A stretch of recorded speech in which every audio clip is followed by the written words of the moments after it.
The bullet had grazed her shoulder clean through, leaving a trail of blood down the front of her dress that made Greta Norton feel sick with shame as she stumbled into the dusty streets of Piach, Nevada, in the blazing August heat of 1871.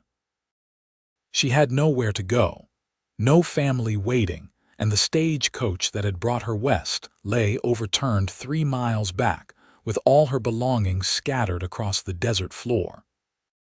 The other passengers had scattered like tumbleweeds when the bandits came, and she had been the only one fool enough to scream when they grabbed for her carpetbag. The shot had been a warning, they said, laughing as they rode off with everything she owned in this world. Now she pressed her good hand against the wound, trying to stop the bleeding as she walked down the main street of this rough mining town. Men stared at her from the wooden sidewalks, their eyes hard and assessing. Women pulled their skirts aside as she passed, whispering behind gloved hands. Greta kept her eyes on the ground, humiliation burning hotter than the Nevada sun on her face. She had come west seeking a new start as a schoolteacher, carrying a letter of introduction from the Territorial Education Board. That letter was gone now, along with her trunk, her savings, and her dignity. Her vision blurred at the edges as she stumbled, and strong hands caught her before she hit the ground. She flinched instinctively, expecting roughness, but the grip was gentle despite its strength. "Easy there, miss. You are hurt badly." The voice was deep and calm, with a hint of concern that surprised her. Greta tried to pull away, keeping her face turned down, unable to meet the eyes of whoever had caught her. The shame was too much. She was a proper woman from Philadelphia, raised in a decent home, and here she stood bleeding in the street like some common criminal, being held up by a stranger. "Please," she whispered. "I can manage." "No, you cannot. That wound needs tending." She felt his hand move toward her chin, and she jerked her head further down, mortified that he might see the tears streaming down her dusty cheeks. But his touch, when it came, was impossibly gentle. 2 rough fingers settled under her chin and lifted with such care that she could have resisted if she wanted. But something in that tender gesture made her let him raise her face. The first thing she saw was blue eyes, clear as a mountain lake and filled with genuine worry. The man was tall, probably in his middle 20s, with sun-bronzed skin and light brown hair that touched his collar. He wore a cattleman's hat pushed back on his head, a worn leather vest over a blue cotton shirt, and a kerchief around his neck.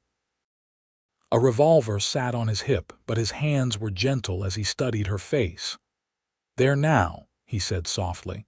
"No need for shame. Getting robbed does not make you less of a person. You are safe now." Something in his tone made her believe him, and she found herself looking into those steady blue eyes, her chin still resting on his fingers. She saw no judgment there, no disdain, just honest concern from a stranger who had no reason to care. "I am Quincy Winters," he said. "I run a ranch about 5 miles outside town. What is your name?" "Greta Norton," she managed, her voice shaking. "I came to be the new school teacher, but they took everything. The letter proving who I am, my credentials, my money, everything." Quincy's jaw tightened, but his touch remained gentle. "We will sort that out. Right now, we need to get you to Doc Henderson before you lose more blood. Can you walk if I help you?" She nodded, and he carefully shifted his hold, one arm supporting her around the waist while keeping pressure on her wound with his other hand. He guided her down the street with the kind of care usually reserved for fine china, ignoring the stares of the townspeople. Greta felt the heat of their judgment, but with Quincy's solid presence beside her, it did not cut quite so deep. The doctor's office was above the general store, and Quincy helped her up the narrow stairs without complaint, even though she knew she must be getting blood on his shirt. Doc Henderson was a grizzled man in his 50s who took one look at her and started barking orders for hot water and clean cloths. "Set her in that chair, Winters." "What happened?"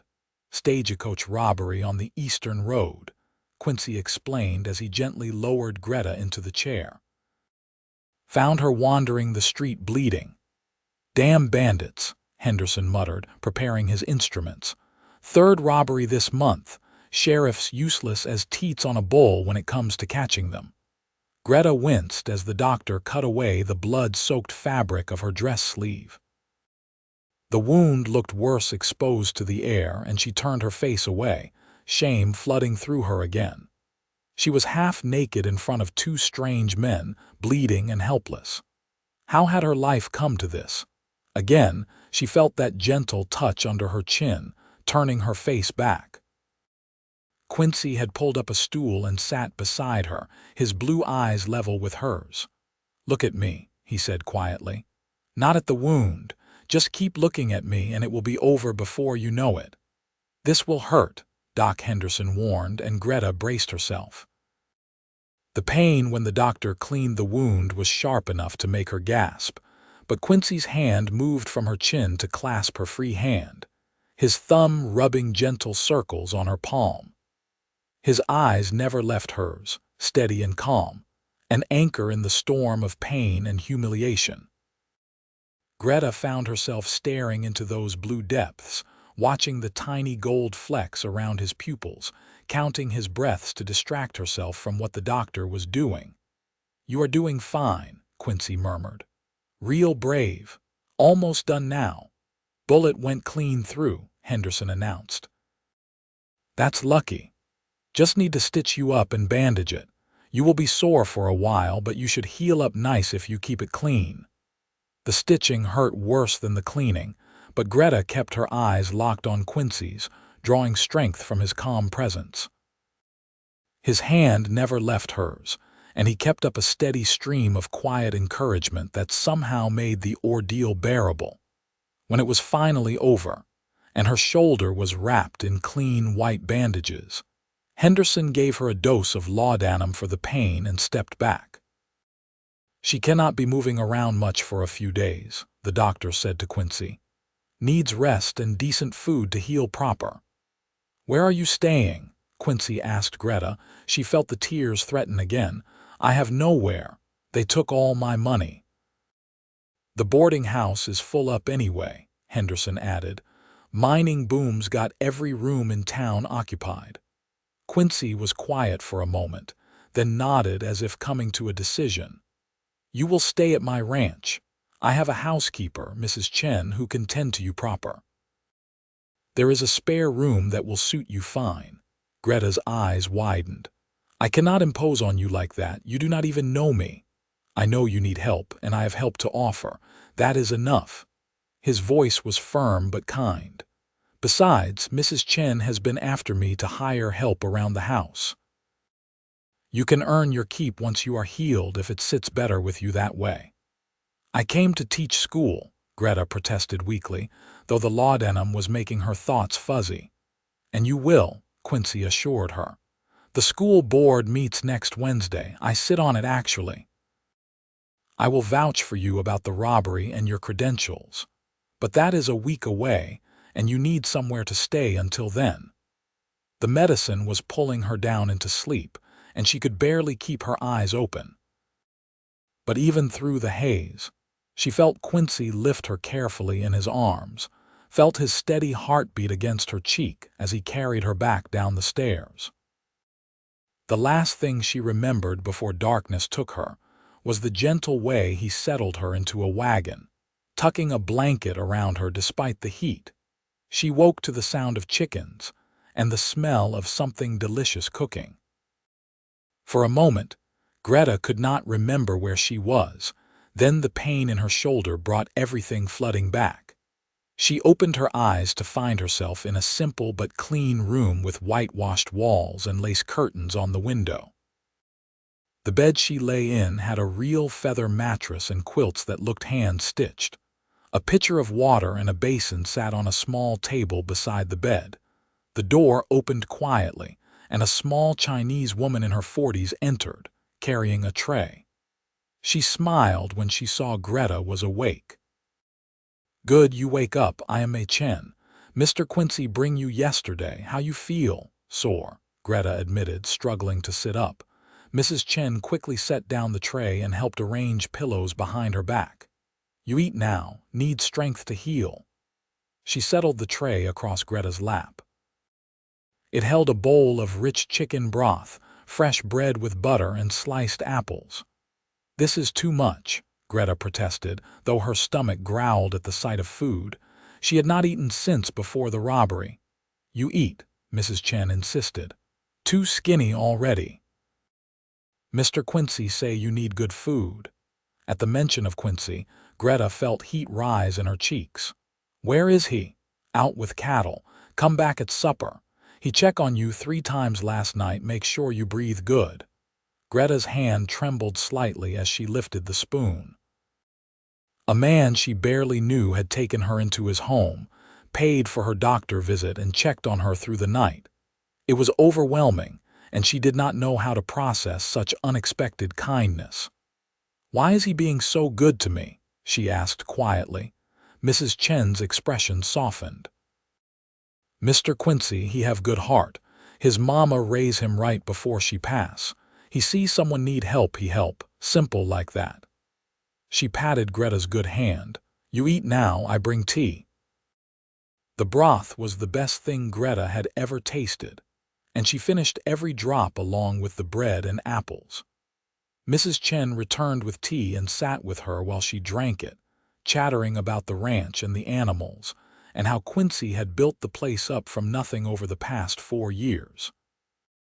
"He was only 21 when he come here," Mrs. Chen explained. "Had money his daddy leave him and big dreams. Now he have 100 head of cattle, good horses, this house. But he lonely. Work too hard, no time for courting." Greta felt she should not be hearing this, but Mrs. Chen seemed determined to talk.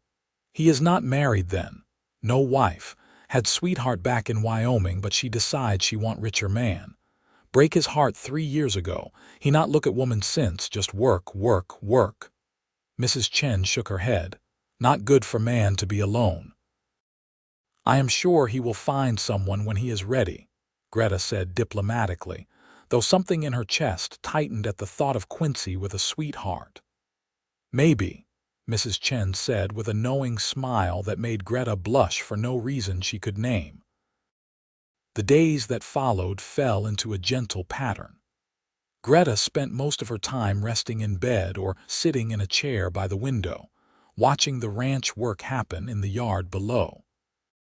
Quincy came to check on her every morning before heading out and every evening when he returned, his gentle manner never changing.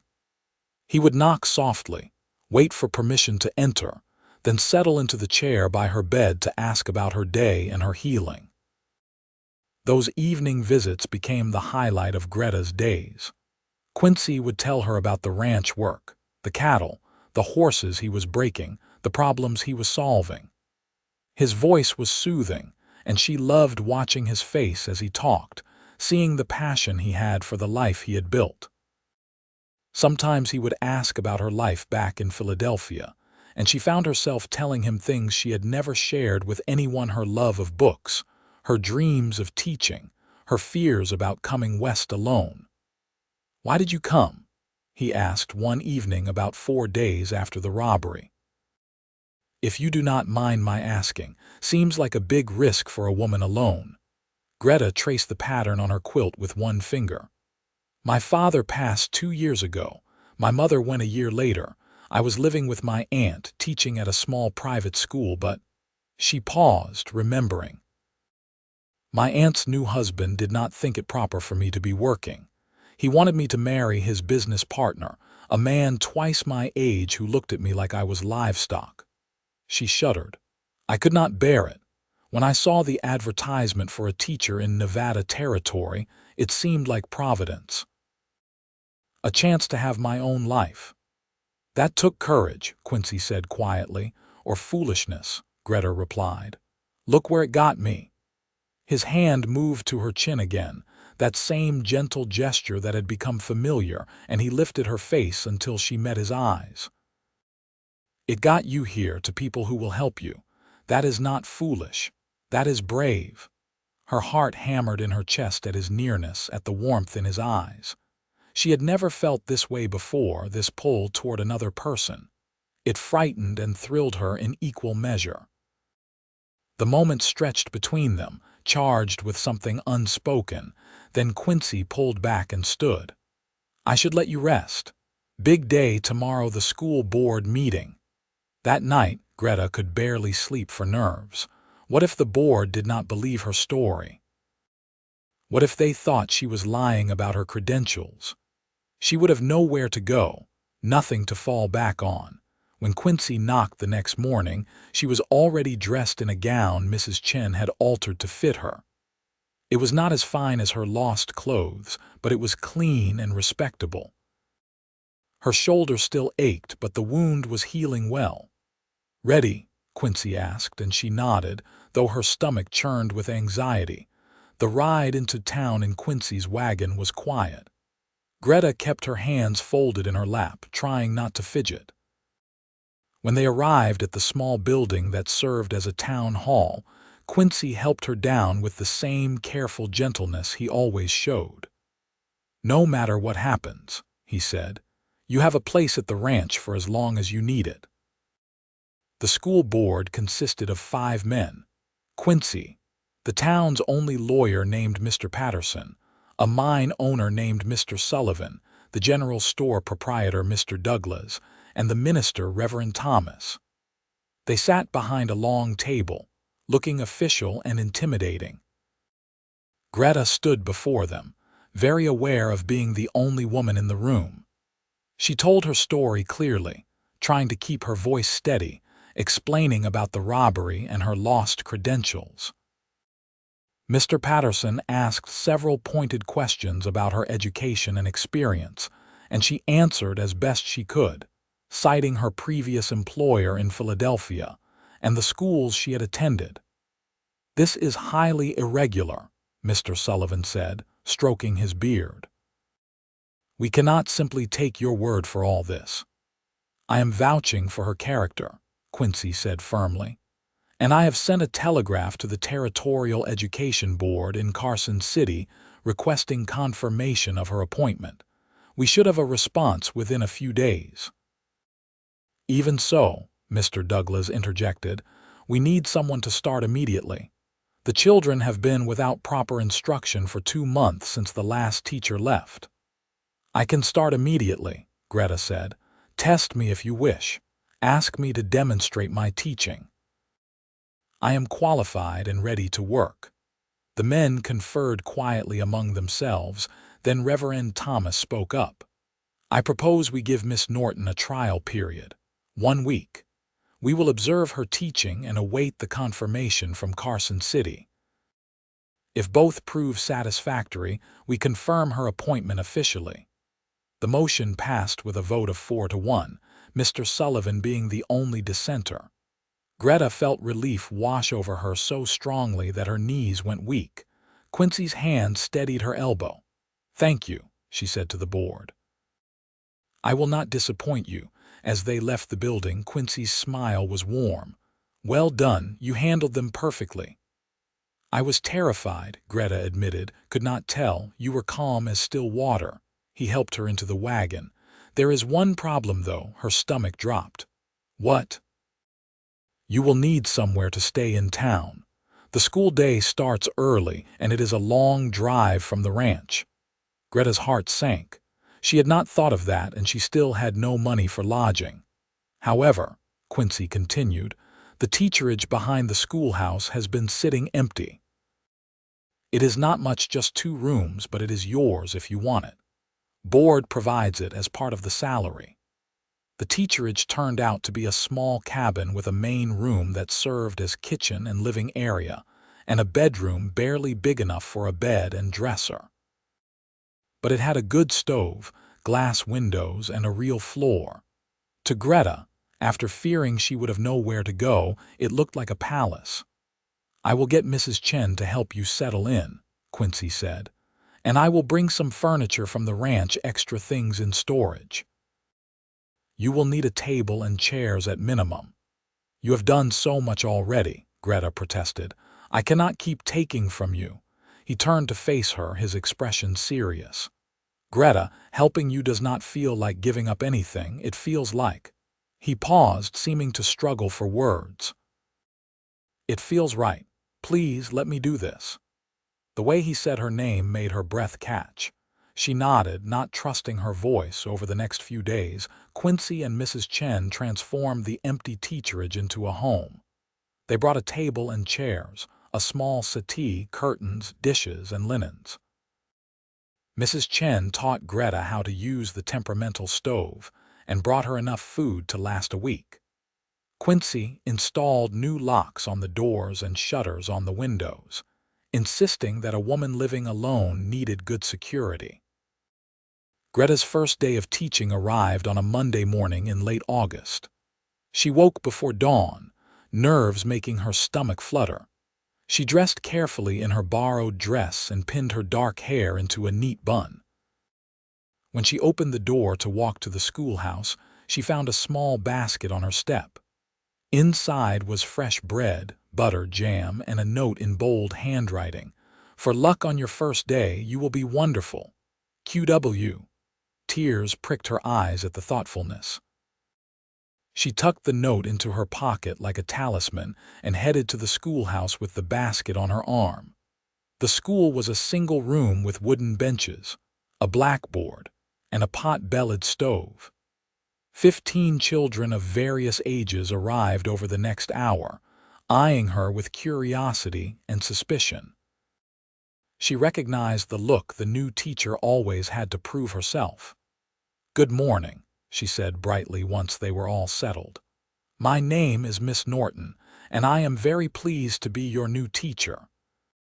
I know you have been without instruction for some time, so we will start by seeing where each of you is in your studies.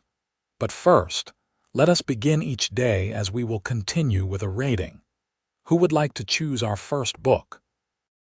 A small girl in the front, perhaps 7 years old, raised her hand shyly.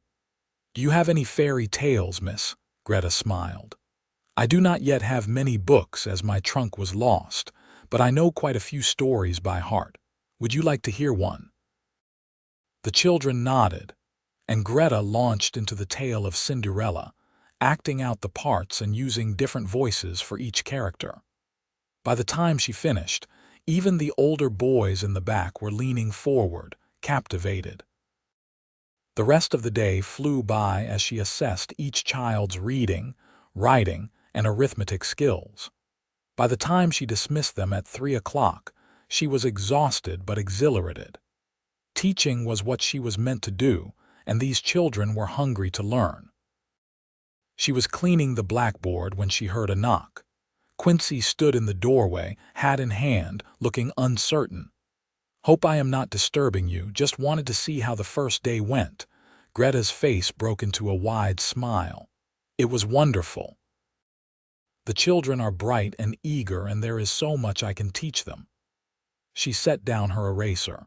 "Thank you for the basket this morning. It was very kind." He shrugged, looking almost bashful. "Thought you might be too nervous to eat breakfast. You were right." She walked toward him, suddenly very aware of the breadth of his shoulders, the way his eyes crinkled when he smiled. "Would you like to see the schoolhouse, since you are on the board and all?" "I would." She showed him around, explaining her plans for organizing the students by ability rather than age, her ideas for starting a small library, her hope to teach not just the basics but also history, geography, and science. Quincy listened intently, asking thoughtful questions, his enthusiasm for her vision warming her from the inside out. "You are going to do great things here," he said when she finished. "These children are lucky to have you." "I am lucky to be here," she replied. "If you had not found me that day." She trailed off, not wanting to think about what might have happened. "But I did find you." His voice was soft. "Maybe that was meant to be. The air between them seemed to thicken, and Greta felt pulled toward him like iron to a lodestone. She had never been this close to a man before, never wanted to be, but with Quincy it felt natural and right. She could see the exact moment he felt it too, the way his eyes darkened, the way his breath quickened. He took a step back, breaking the spell. "I should go. Let you finish up here." He settled his hat back on his head. "But I will be back to check on you. If you need anything at all, you send word to the ranch." After he left, Greta sank into her chair, her heart racing. What was happening to her? She had never been the type of girl to get swept away by a handsome face. But Quincy was more than that. He was kind and strong and thoughtful. He made her feel safe and valued. He made her want things she had never let herself want before. The week of her trial period passed in a blur of teaching and learning. The children thrived under her instruction, and she received several compliments from parents who came to collect their students. On Friday afternoon, Reverend Thomas stopped by to observe her lessons and left nodding approvingly. The confirmation telegram from Carson City arrived that same day, verifying her credentials and appointment. When the school board met that evening, they voted unanimously to hire her permanently at a salary of $40 a month plus the teacherage. Quincy brought her the news himself, riding into town just as the sun was setting. Greta was in her little cabin trying to make soup on her temperamental stove when she heard his knock. "You are official," he announced, grinning broadly. "Full approval from the board." Joy bubbled up in her chest, and without thinking, she threw her arms around his neck. "Thank you. Thank you for believing in me, for vouching for me, for everything." His arms came around her waist, holding her gently, and for a moment they stood there in her doorway, wrapped in each other. Greta became aware of the solid warmth of his chest, the way he smelled of leather and sage and sunshine. She pulled back, blushing. "I am sorry, that was too forward of me." "No," he said quickly. "It was not. I am happy for you, Greta. You earned this. Will you stay for supper?" The words tumbled out before she could stop them. "It is just soup and bread, but I would like to celebrate with someone, and you are the closest thing to a friend I have here." Something flickered across his face at the word friend, but he smiled. "I would be honored." They ate at her small table, talking easily about everything and nothing. Quincy told her about growing up in Wyoming, about his father's death when he was 18, about deciding to take his inheritance and start fresh in Nevada. Greta shared more about her life in Philadelphia, about her parents and her love of learning. "Why ranching?" she asked. "If you could do anything, why this?" Quincy looked out her window at the darkening sky. "My father was a rancher. Not a very good one. He was better at drinking and gambling than business. But I remember the good times before the whiskey took him. Out on the range with the cattle, just us and the sky and the land. It felt like freedom. I wanted to do it right, to build something that would last." "You have," Greta said softly. "From what Mrs. Chen tells me, you have built something impressive." "Mrs. Chen talks too much," he said, but he was smiling. "She cares about you." "She is family," Quincy agreed. "My mother hired her when I was a boy, and she stayed even after Mama died. Followed me here when I decided to start the ranch." He met Greta's eyes. "A man needs people he can count on." "He does," Greta agreed. "So does a woman." The conversation shifted to lighter topics, but underneath it all, Greta felt a current of something deeper building. When Quincy finally stood to leave, she walked him to the door, reluctant to see him go. "I will be in town for supplies on Tuesday," he said. "May I call on you? I would like that." He tipped his hat to her, and she watched him ride away into the night, his figure becoming one with the shadows. When she closed her door, she leaned against it, pressing her hand to her racing heart. She was falling for him. There was no point denying it. Quincy Winters had worked his way into her heart with his gentleness and strength, and she had no idea what to do about it. The following weeks established a pattern that became the framework of Greta's new life. She taught Monday through Friday, pouring her energy into her students and watching them flourish. Quincy came to town every Tuesday and Saturday, always finding reasons to stop by the teacherage. Sometimes he brought supplies Mrs. Chen had sent. Sometimes he needed advice about a letter he was writing.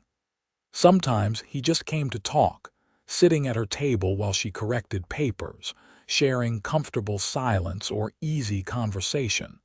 The town began to notice. Greta would catch knowing looks from the women at the general store, hear whispers that stopped when she approached. She tried not to care, but it bothered her. She had worked hard to establish herself as a respectable teacher, and she did not want her reputation damaged by gossip. One Tuesday in late September, Quincy arrived looking troubled. Greta was outside her cabin, hanging washing on the line she had strung between two posts. "Something wrong?" she asked, noting his tight expression. "Can we talk inside?" Worry flickered through her, but she nodded and led him into her cabin. He stood by the window, working his hat in his hands. "There is talk in town," he said finally. "About us, about me coming here so often." Greta's stomach dropped. "I have heard some of it. I do not want to damage your reputation. You have worked so hard to establish yourself here." He turned to face her. "Maybe I should stop coming by so much. Is that what you want?" The question came out sharper than she intended, pain lacing through it. "No." The word was immediate and fierce. "No, it is the last thing I want, but I do not want to hurt you either." Greta set down the laundry basket and walked to him. "Then what do you want, Quincy?" He stared at her, his blue eyes intense. "I want things I have no right to want. You have only been here 2 months. You are just starting your life here. I should not. You should not decide what I want or do not want," Greta interrupted. "I am not a child, Quincy. I am a grown woman who can make her own choices." "Then what do you choose?" Her heart pounded so hard she was sure he could hear it. This was the moment. She could step back, preserve the safe friendship they had built, or she could step forward into unknown territory. "I choose you," she said quietly. "If you will have me." The change in his expression was like sunrise breaking over the desert. "Greta." Her name was a prayer on his lips. "I have wanted to court you properly since the first day I saw you, but I was afraid it was too soon, that you would think I was taking advantage." "You have been nothing but a gentleman," she assured him. "But I do not want you to stay away. I want—" She struggled to put the feeling into words. "I want what we have been building. I want more of it. I want to see where this goes." He crossed the space between them in 2 strides and took her hands in his. "Then let me court you proper. Let me take you to church on Sunday, to the town social next month. Let everyone know that you are spoken for and that my intentions are honorable." "Yes," she breathed, and the smile that broke across his face was worth every risk. He lifted her hands to his lips and kissed her knuckles gently, his eyes never leaving hers. "I will do right by you, Greta Norton. That is a promise." The next Sunday, Quincy arrived at her cabin dressed in his best suit, clean-shaven and handsome enough to make her breath catch. He drove her to church in his wagon, handed her down in front of the whole congregation, and escorted her inside with her hand tucked into the crook of his arm. The message was clear. Greta Norton was being courted by Quincy Winters, and anyone who had a problem with it could take it up with him. Greta held her head high as they walked down the aisle, ignoring the stares and whispers. Let them talk. She had done nothing wrong, and neither had Quincy. They sat together in the 4th pew, and when Reverend Thomas preached about love and commitment, Quincy's hand found hers between them, their fingers intertwining. After the service, several of the town's more prominent women made a point of greeting Greta warmly and inviting her to the ladies' sewing circle. Mrs. Sullivan, the mine owner's wife, pulled her aside. "I am glad to see Quincy has found someone," she said kindly. "He is a good man who deserves happiness, and you are doing wonderful work with the children. My son comes home every day excited about what he learned." The acceptance warmed Greta from the inside out. She had not realized how much she needed it until she had it. Quincy took her to the ranch for Sunday dinner, where Mrs. Chen had prepared enough food for 10 people. They ate on the porch, watching the sun paint the mountains gold and purple. Quincy told her about his plans to expand the herd, about the new bull he was thinking of buying, about his dream of making this one of the finest ranches in Nevada.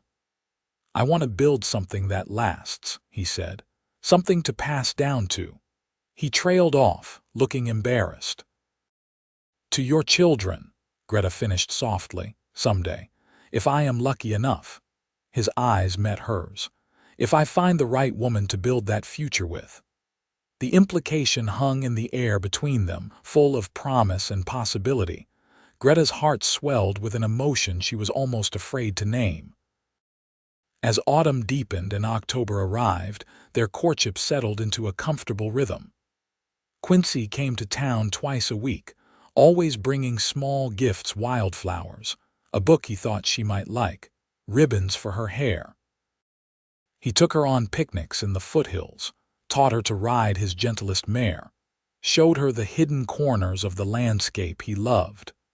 Greta found herself opening up to him in ways she never had with anyone. She told him about her fear of not being good enough, about the loneliness of losing both parents, about her dreams of making a real difference in her students' lives. He listened with his whole attention, never judging, always supporting. In turn, he shared his own vulnerabilities. He told her about the sweetheart who had broken his heart, about his fear that he was too rough and plain to deserve someone educated and refined like Greta. She had laughed at that, pointing out that he was one of the most well-read men she had met, with a natural intelligence that rivaled any scholar. "You see me better than I see myself," he said one evening as they sat on her porch, watching the stars emerge. "You do the same for me," she replied, leaning her head on his shoulder. It felt natural now, these small touches: his hand at her waist, her fingers in his arm around her shoulders. In late October, the town held its harvest social.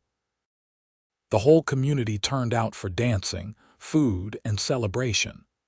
Quincy arrived at Greta's cabin wearing his best suit again, his eyes lighting up when he saw her in a new dress she had sewn from fabric Mrs. Chen had helped her pick out. "You look beautiful," he said, his voice rough with emotion. "Thank you." She touched the cameo at her throat, a gift from him just last week, a beautiful antique piece that had belonged to his mother. "Shall we?" The social was held in the town hall, decorated with autumn leaves and corn stalks. A small group of musicians played fiddles and guitars, and the dancing was lively and loud. Quincy led Greta onto the floor for a Virginia reel, and despite her initial nervousness, she found herself laughing as he spun her through the steps. They danced until her feet ached, then stepped outside for some air. The night was cool and clear, stars scattered across the sky like diamonds on velvet. Quincy led her away from the hall to a quiet spot where they could hear the music, but have some privacy. "Greta," he said, taking both her hands in his, "we have been courting for nearly 2 months now." "We have," she agreed, her heart beginning to race. "I know that is not very long by some standards, but when you know, you know." He took a deep breath.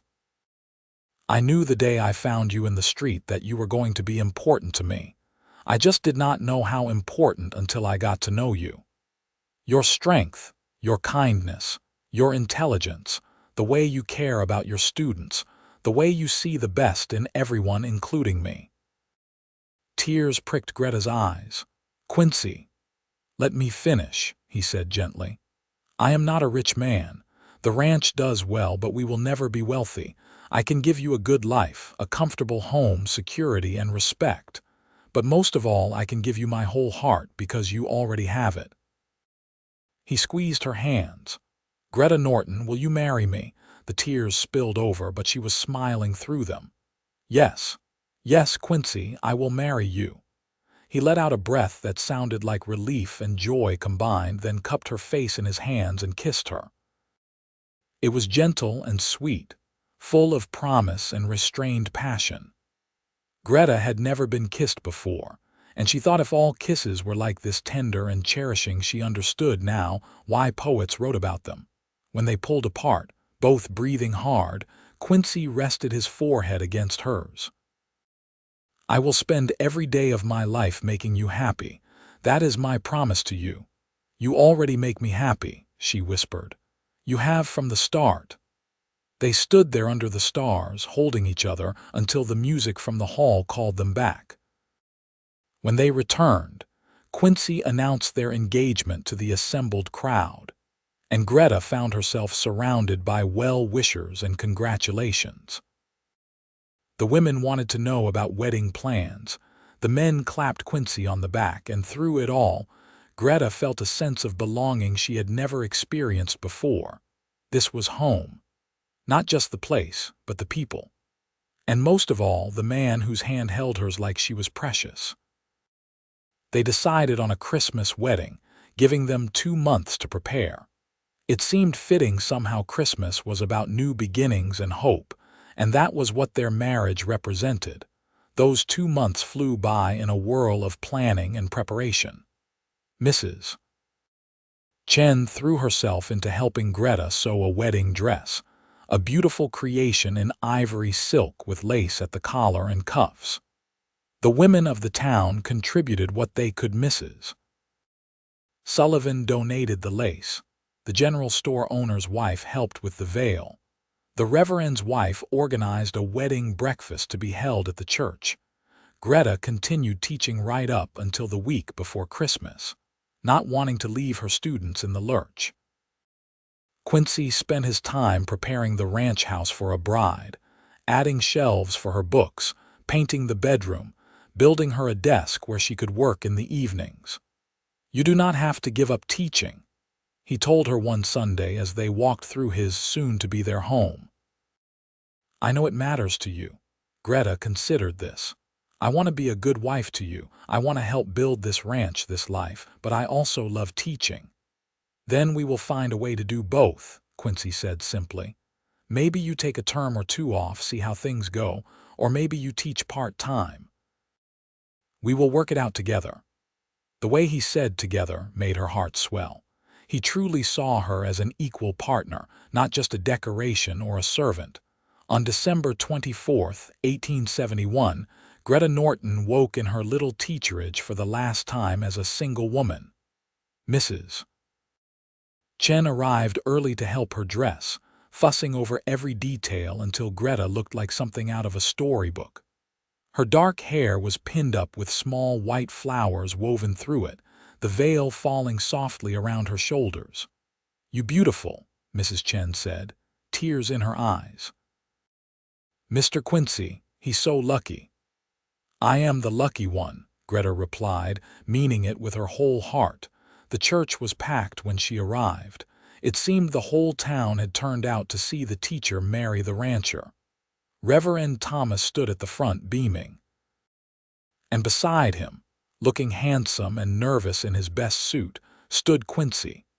Greta walked down the aisle alone. She had no family to give her away, but she did not feel alone. The whole community had become her family. When she reached the front and Quincy took her hand, his eyes were bright with unshed tears. "You are so beautiful," he whispered. The ceremony was simple but moving.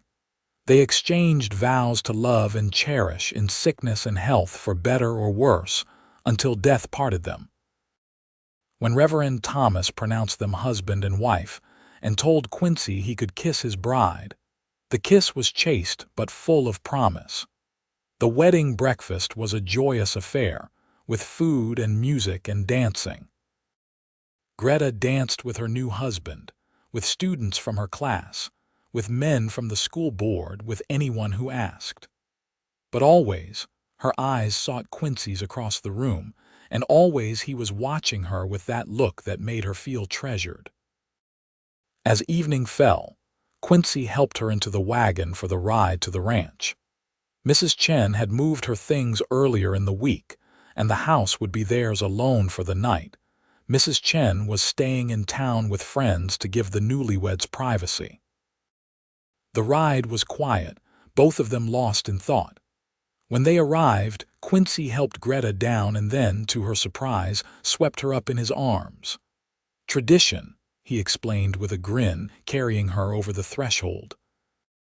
He set her down gently in the front room, which was warm and welcoming with a fire burning in the hearth. Greta looked around at what was now her home, their home, and felt emotion well up. "Happy?" Quincy asked, coming up behind her and wrapping his arms around her waist. "So happy I could burst," she admitted, leaning back into his embrace. He kissed her temple. "I have something for you, a wedding gift." He led her to the desk he had built, and she saw a stack of books tied with ribbon. Her breath caught when she read the titles, volumes of poetry, novels, teaching texts, all things she had mentioned wanting over the past months. "Quincy, this is too much." "Nothing is too much for you." He turned her to face him. "Greta, I want you to know that I see all of you. The teacher, the scholar, the dreamer, not just the wife. All of it matters, all of it is precious to me." She threw her arms around him, holding tight. "I love you. I do not think I have said it enough, but I love you so much." "I love you too," he murmured into her hair. "More than I knew I could love anyone." They stood there in the firelight, holding each other, two people who had found home in each other's arms. When Quincy finally led her to their bedroom, he was gentle and patient, making her first time as a wife something beautiful rather than frightening. He cherished every inch of her, making her feel worshipped and desired and loved. Afterward, as they lay tangled together in the darkness, Greta traced patterns on his chest. "I cannot believe that a few months ago, I was stumbling into town thinking my life was over. And now I have everything I never knew I wanted." "Funny how life works," Quincy agreed, his hand stroking her hair. "I was just going about my day when I saw you in the street, and something in me knew, this is her. This is the one you have been waiting for." "You really think it was fate?" "I think you were meant to be on that stagecoach, and those bandits were meant to rob it, and I was meant to be in town that day. All of it led you here, to me, to us." He kissed her forehead. "So yes, I believe in fate." They talked deep into the night, making plans and dreams, until finally sleep claimed them both. The first year of their marriage was one of adjustment and joy. Greta took the spring term off from teaching to focus on learning to run the ranch household alongside Mrs. Chen. She discovered she had a knack for the account books and took over managing the ranch finances, freeing Quincy to focus on the cattle and land.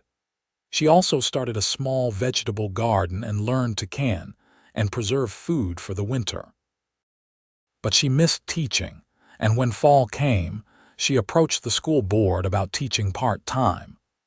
They agreed to let her teach 3 days a week, with Mrs. Chen's daughter taking the other 2 days. It was a perfect compromise that let her have both the life she loved at the ranch and the work she was passionate about. Quincy was true to his word about being a partner. He consulted her on major decisions, valued her opinion, and never tried to diminish her intelligence or capabilities. They worked side by side, building not just a ranch but a real partnership. In the spring of 1873, Greta discovered she was pregnant. The news filled her with joy and terror in equal measure. She told Quincy one evening as they sat on the porch watching the sunset. "I am going to have a baby," she said simply. The look on his face was pure wonder. "Truly, truly." Doc Henderson confirmed it this afternoon. Quincy let out a whoop of joy and pulled her into his arms, spinning her around until she laughed and begged him to stop before she got dizzy. He set her down carefully, then knelt and pressed his ear to her still flat stomach. "Hello in there," he said softly. "This is your pa. I cannot wait to meet you." Tears streamed down Greta's face at the sweetness of the moment. This man, this good, kind man, was going to be the father of her child. The pregnancy was easier than she had feared. She continued teaching until she was 6 months along, then reluctantly took leave to prepare for the baby's arrival. Quincy turned the small room next to their bedroom into a nursery, building a cradle with his own hands and painting the walls a soft yellow. In October of 1873, after a long but manageable labor, Greta gave birth to a healthy baby boy. They named him Thomas Quincy Winters, after both their fathers. He had his father's blue eyes and his mother's dark hair, and from the moment Quincy held him, Greta knew her husband was lost to fatherhood. "He is perfect," Quincy whispered, touching the baby's tiny hand with one rough finger. "You are perfect. Thank you for this gift."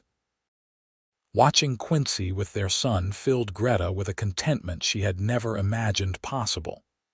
He was a devoted father, rising in the night to bring the baby to her for feeding, changing diapers without complaint, singing lullabies in his deep voice that made them both smile.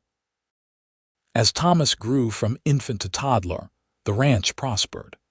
Quincy's careful management and Greta's financial acumen paid off, and they were able to expand their herd and improve their property. They added onto the house, building a proper parlor and another bedroom for future children. Those children came in time. In 1875, they welcomed a daughter they named Sarah May Winters after Quincy's mother and Mrs. Chen, who had become like family. Sarah had her mother's intelligence and her father's gentle nature. 2 years later came another boy, James, who was pure mischief from the day he could crawl. Greta returned to teaching when Sarah started school, now working with her own children in the classroom. It was a joy to share her love of learning with them and watch them thrive alongside the other students. The years passed in a blur of happiness. There were hard times too, a bad winter that killed some of the cattle, a drought that tested their resources, childhood illnesses that had Greta pacing the floor with worry. But they weathered it all together, their love deepening with each challenge overcome. On their 10th anniversary, Quincy took Greta on a picnic to the spot where he had proposed. They left the children with Mrs. Chen and rode out to the foothills, spreading a blanket under the same stars they had stood beneath a decade before. "You ever regret it?" Quincy asked, pouring her a glass of wine. Marrying a simple rancher instead of someone more refined, Greta looked at him in genuine surprise. "Where is this coming from?" he shrugged. "Just something I think about sometimes. You could have had an easier life, a more cultured life." She took his face in her hands. "Quincy Winters, you listen to me. I have exactly the life I want. A partnership with a man I love and respect, children who fill my days with joy, work that matters, a community that has embraced me. I would not trade a single moment of it, even the hard parts. Especially the hard parts because we faced them together." She kissed him softly. "You lifted my chin that first day and made me look you in the eye when I was too ashamed to face the world. You have been lifting me up ever since." His arms came around her, holding her close. "You lifted me too, you know. I was just going through the motions before you came. You gave me purpose beyond the ranch. You gave me a reason to build something that would last." They made love under the stars that night, their passion tempered by 10 years of knowing each other's bodies, but no less intense for it. This was the love of partners who had built a life together, faced trials together, raised children together. It ran deep and true. As they lay afterward, wrapped in each other in the blanket, Greta thought back to that terrified woman stumbling into Piotch with blood on her dress. She could hardly recognize that person now. That woman had been broken by circumstances, ashamed and alone. The woman she had become was strong, confident, loved, and cherished. "Thank you," she said softly. "For what?" "For seeing me when I could not see myself. For believing in me when I had stopped believing.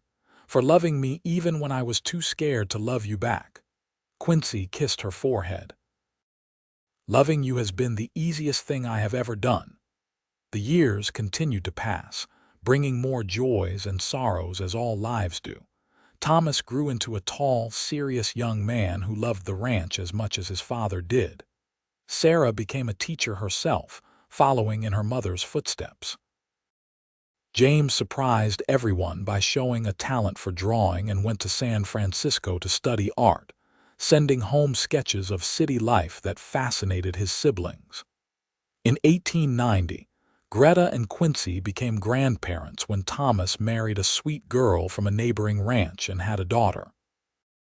Holding that tiny baby, Greta felt the circle of life close around her in the most beautiful way.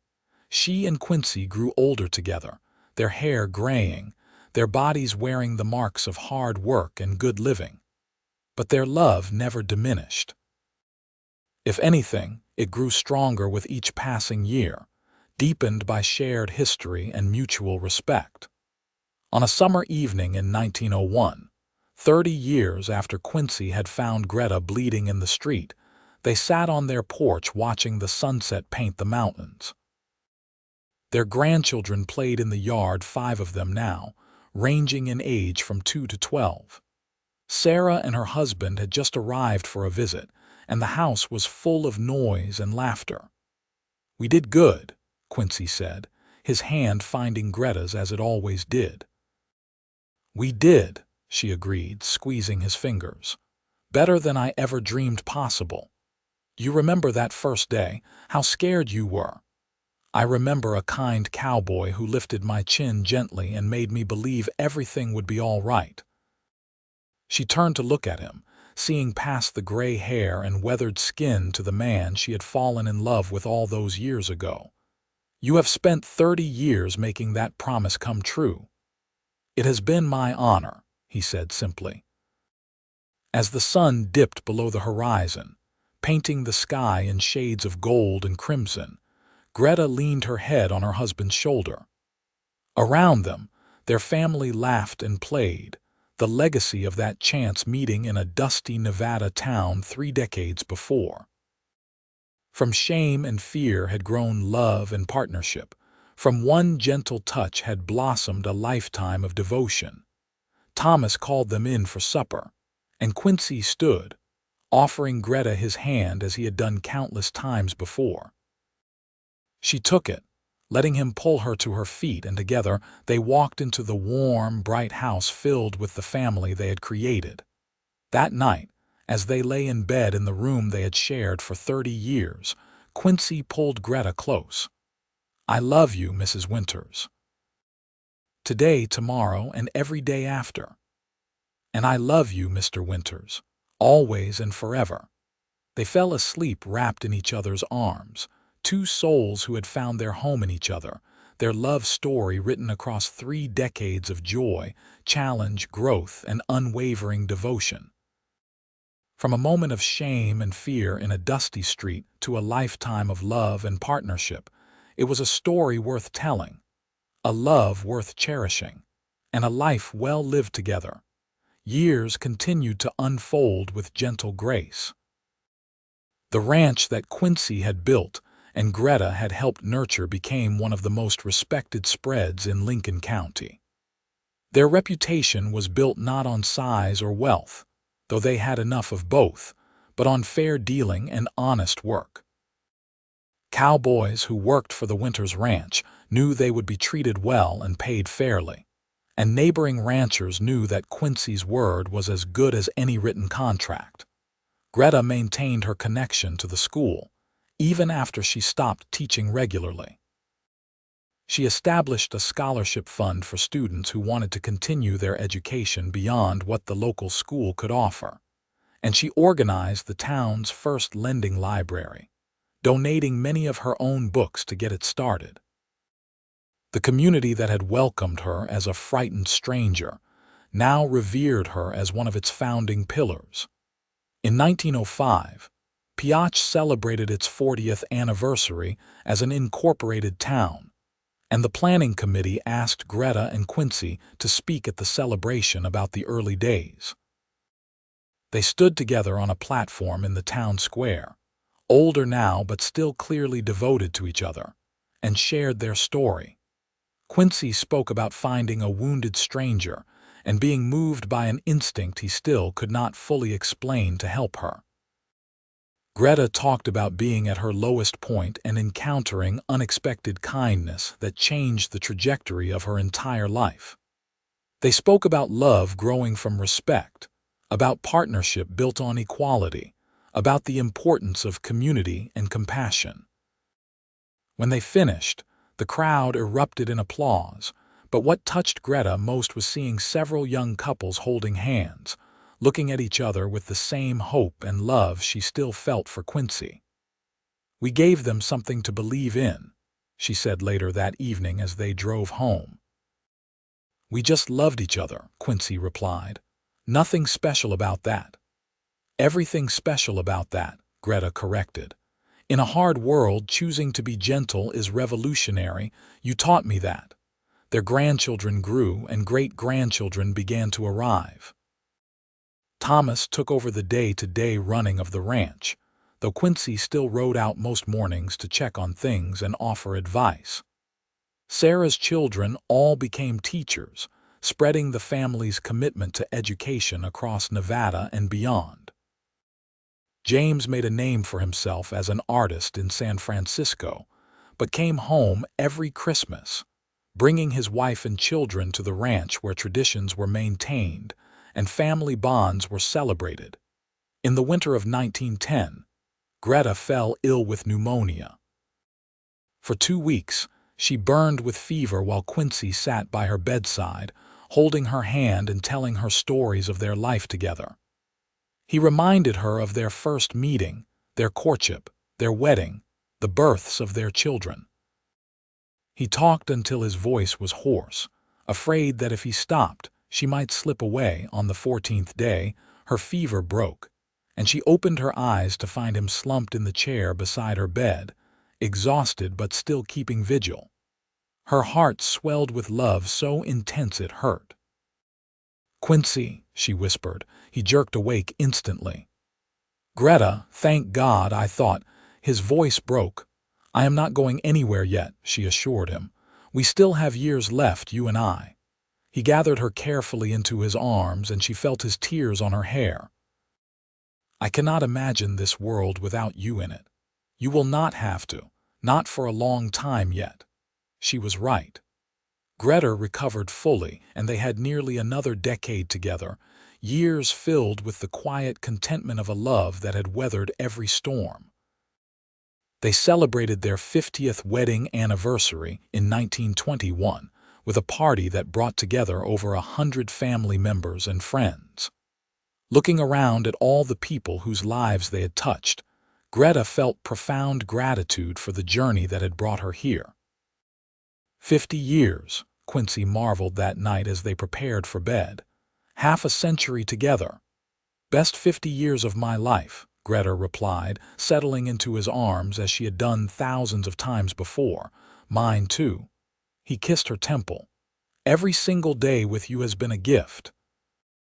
In the spring of 1923, Quincy fell while working with a young horse and broke his hip. He was 75 years old, and the injury took a toll. For the first time in their marriage, he needed care rather than providing it. Greta nursed him with the same devotion he had shown her through every illness and difficulty, reading to him when he could not sleep, helping him walk when the doctors said he needed to move, refusing to let him sink into despair when the recovery went slower than he wanted. "I am supposed to take care of you," he said one afternoon, frustrated by his own weakness. "And you have, for 52 years, Greta replied. "It is my turn now.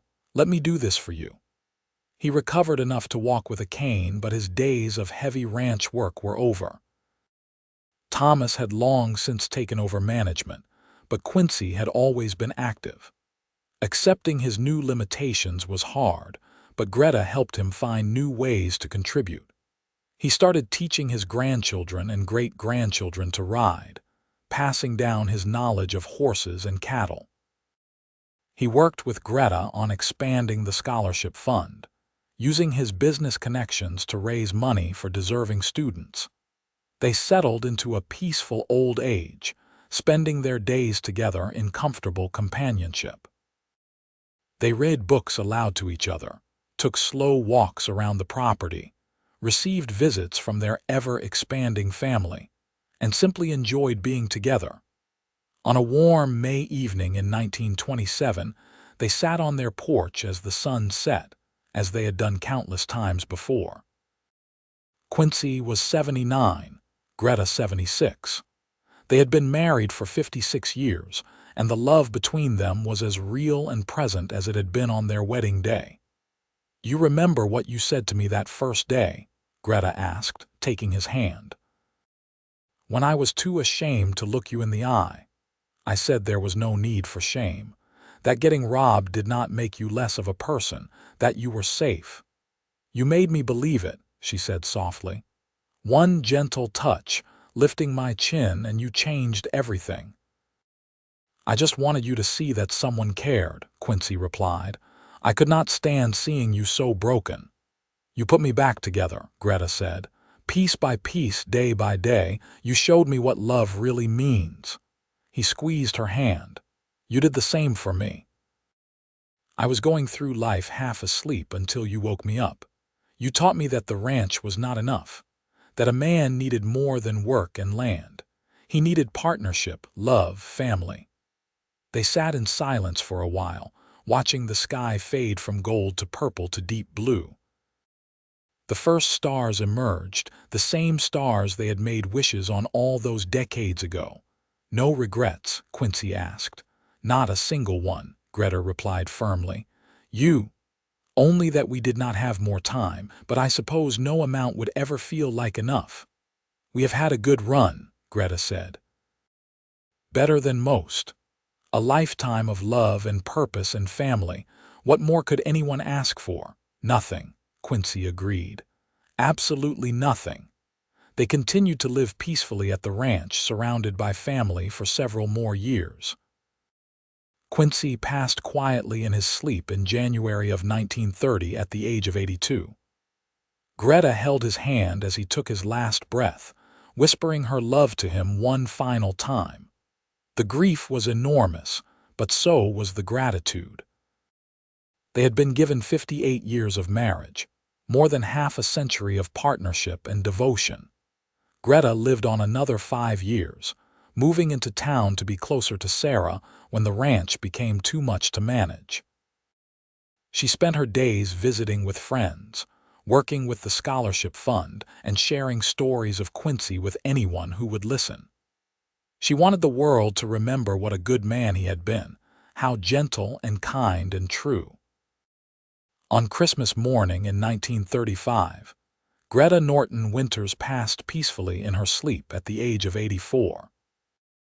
Her children and grandchildren gathered for her funeral, sharing stories of her strength, her intelligence, her compassion, and most of all, her profound love for the cowboy who had lifted her chin gently on a dusty street 64 years before. They buried her next to Quincy on a hill overlooking the ranch they had built together, under the vast Nevada sky they had both loved. The simple headstone read, "Greta Norton Winters, 1851–1935, beloved wife, mother, teacher. She taught us all how to love." Their legacy lived on in the children, grandchildren, and great-grandchildren who carried their values forward. The ranch prospered for generations. The scholarship fund continued to send deserving students to school, and the story of the kind cowboy and the ashamed woman he helped became a family legend, told and retold around dinner tables and campfires. It was a story about more than romance, though that was certainly part of it. It was a story about compassion in hard times, about seeing the humanity in strangers, about choosing gentleness over judgment. It was about two people who found each other at exactly the right moment and built something beautiful together. Not just a family, but a foundation of love that would outlast them both. In the town of Piach, Nevada, a small plaque on the schoolhouse tells visitors that it was founded by Greta Norton Winters in 1871, and that her dedication to education transformed the community.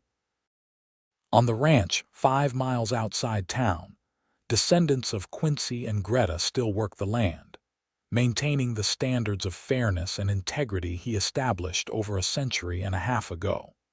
But the truest testament to their love is not in buildings or businesses, or even in the family they created. It is in the lesson they taught simply by loving each other well.